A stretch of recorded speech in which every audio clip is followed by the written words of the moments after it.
investors have switched to COSEC. Register for your free stock report with insights Michael Kadari reserves for his clients. COSEC, your investment edge. Voting against it. Support Tony Abbott. I think the club of spin doctors that are our politicians forced Australians to be more cynical. Instead of more spin, This is not Game of Thrones. when there's a whiff of doubt, just front up and explain yourself. Stop being dodgy Joe Absolutely committed. and start being honest Joe. The world might be changing, but the rules won't ever. 100% loyal. And I don't care if you're the Prime Minister Where does the truth lie? or a backbencher. Don't get hoodwinked. Do what is right. Are we on a time warp? You know, they get these zingers. Keep your promises. Good government starts today. Tell them they're dreaming. And above all, You can start your spinning, but not yet. answer the bloody question. PVO NewsHour, only on Sky News.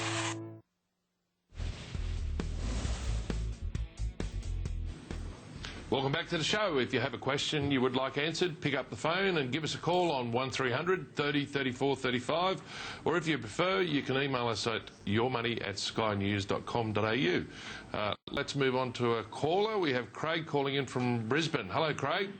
Hello, guys. Thanks for taking my call. I'd just like to ask about a company called eMerchants, stock code EML. Okay. If you could provide advice on that, please. Thanks. No problem, Craig. Gary, EML. Yeah, well, it's not looking too bad, the chart. It's had a bit of liquidity come into it. It did very poorly to the middle of 2012. Then had a run up from 5 cents to 85 cents. Has had a textbook pullback to around about 45 cents and is on its way again. So technically this looks pretty good. If the charts, the patterns play out like they should, it should make a new high, get above that 85, 90 cent zone and continue up.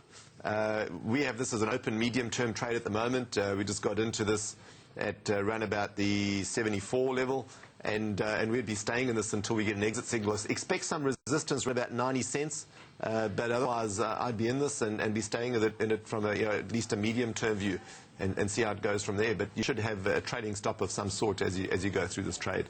Ben, you know anything about eMerchants or anything around that space? That, yeah, look, I think they provide sort of like preloaded credit card, sort of debit cards. So, you know, if you get a cashback sort of offer from Harvey Norman or something like that, they'll provide that back end to those companies. You know, it seems to me to be a growing sort of industry, and that a lot more companies are doing it.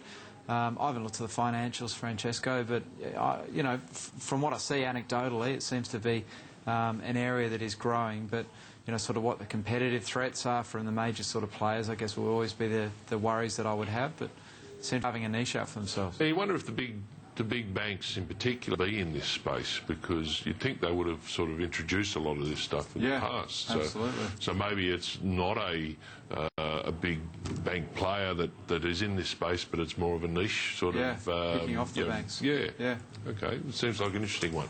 Well, let's move on to another viewer email. We have Mark writing in. Could the panel